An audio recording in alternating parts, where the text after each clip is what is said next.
congestion is a normal phenomenon associated in transportation, especially in urban areas. Congestion is one of the problems in the roads.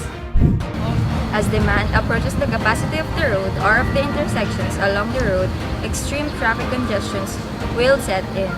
When vehicles are fully stopped for periods of time, this is colloquially known as a traffic jam or a traffic snarl. Traffic congestion can lead to drivers becoming frustrated and engaging to road rage. Congestion also is the inability to move or immobility. Congestion is a phenomenon in which long lines of vehicles moving slowly or stop at highway city, suburban highways, or city streets. Normally, congestion occurs when the road system cannot accommodate the volume of traffic at a reasonable speed. A traffic light, traffic signal, or stoplight is a signaling device placed in an intersection, pedestrian crossing, or other location used to indicate when it is safe to drive, ride, or walk using a universal color. The traffic jam are the most common problem in the world. One of the main cause problem of this is accident. Chapter 5. This chapter is all about the capacity and level of service. There are 6 types of level of service. First, level of service A. This LOS represents the zone of free flow. Second, level of service B. This LOS represents zone of reasonably free flow. Third, level of service C. In this LOS, the presence of other vehicles begins to restrict the maneuverability within the traffic stream. Fourth, level of service D. The average of speed begin to decrease with the increasing flows. Fifth, level of service E. This LOS define operation at capacity. At this level, the stream reaches its maximum density limit.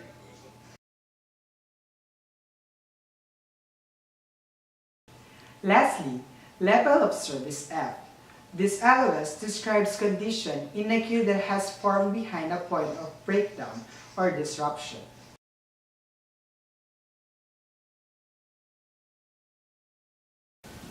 Chapter 6. Transportation System Analysis. For transportation system analysis, we have traffic engineering studies, which reduce the negative impact of highway, and it's necessary to adequately collect information that describe the extent of the problems and identifies their location. There are 4 types of studies, namely spot speed, volume studies, travel and delay studies, and parking studies. For spot speed, there are 3 methods, namely those that use road detectors, Doppler principal meters, and principles of electronic. Next is the volume studies. There are 2 methods in the volume studies, namely the manual method and the automatic method. For the third study, we have travel time and delay studies. There are 2 methods in this study, those who use a test vehicle and those who does not require a vehicle test.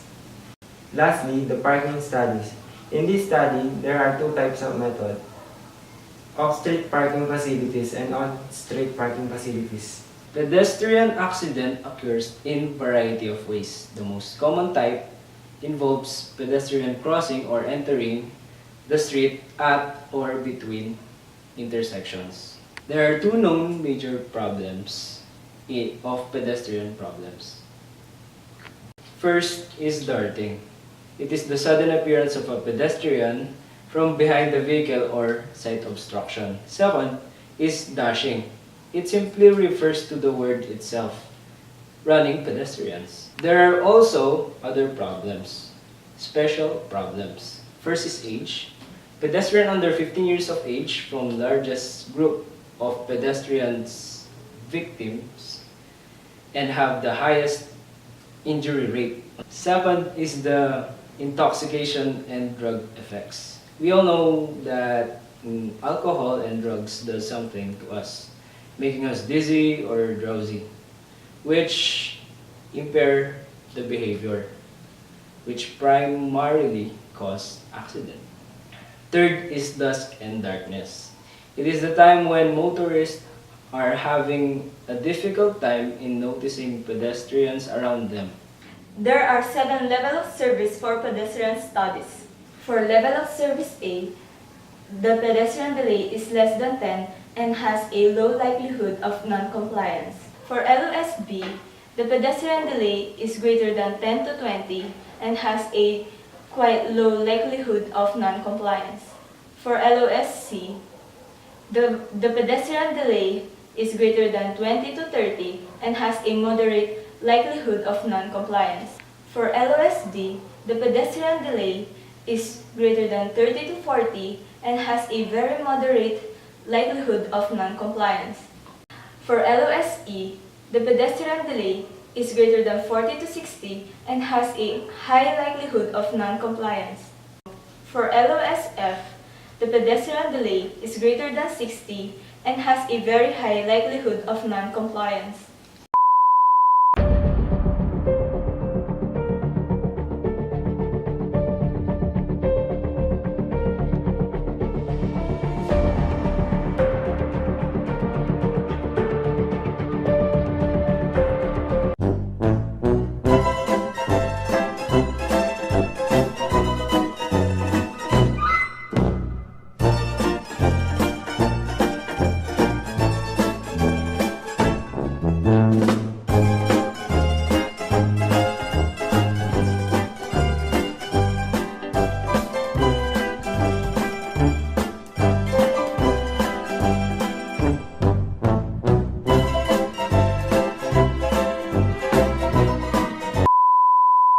Sis, baka plan sa amin. Bastis Batakeni.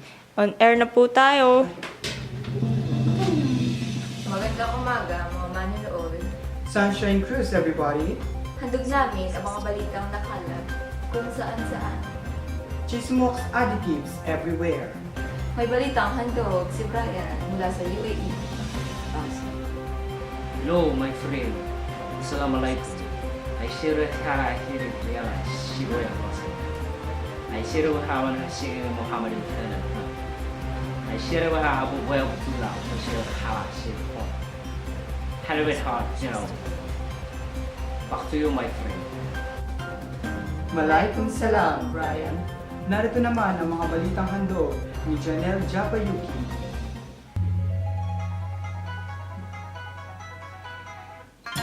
Konnichiwa, ni hao ma, wo ai ni, no enri. Ikimasho, mairimasho, yo, Saori-chan, korosenai, Shin-chan, brum brum with, brum brum gu. Genkai desu ka? Oi, Hoshimaru 58, Coco Milky 27, Ichimishi 15, Oishi Oishi, Mochi Mochi, Konnichiwa! Susunod, may nakalap tayong balita mula sa lider ng kulto na si John Renz Lopez. Pasok. Mga kasapi, alam niyo ba na na-invento ni Carl Benz ang sasakyan noong 1885? Happy birthday, Kapanalig Lopez! Susunod, narito naman makakapanayam natin ang stateside galing abroad ang ating online seller, si Mika Enriquez. Pasok! Kuya, do you know that road lines are inspired by spilled milk? Wala na bang tawad ang gatas mo? May ba tayo para sa karagdagang balita? In traffic engineering, many factors are considered in designing a road. Level of service for vehicle, level of service for pedestrian, and recorded data using engineering traffic. Level of service for vehicle is considered the speed and volume of the vehicle and tries to answer how good traffic flow is. While level of service for pedestrian is considering the number and area of pedestrian to help design of traffic light and for designing its route. So, if you want a road that is very efficient, you have to consider all of these factors stated.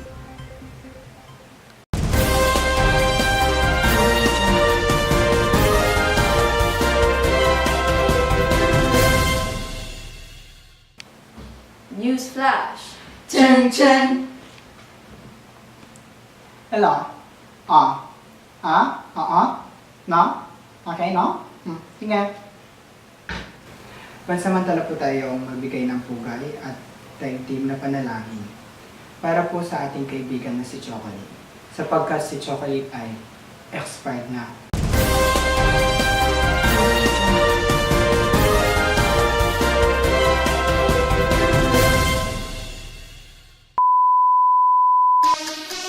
Yeah, let me show you something.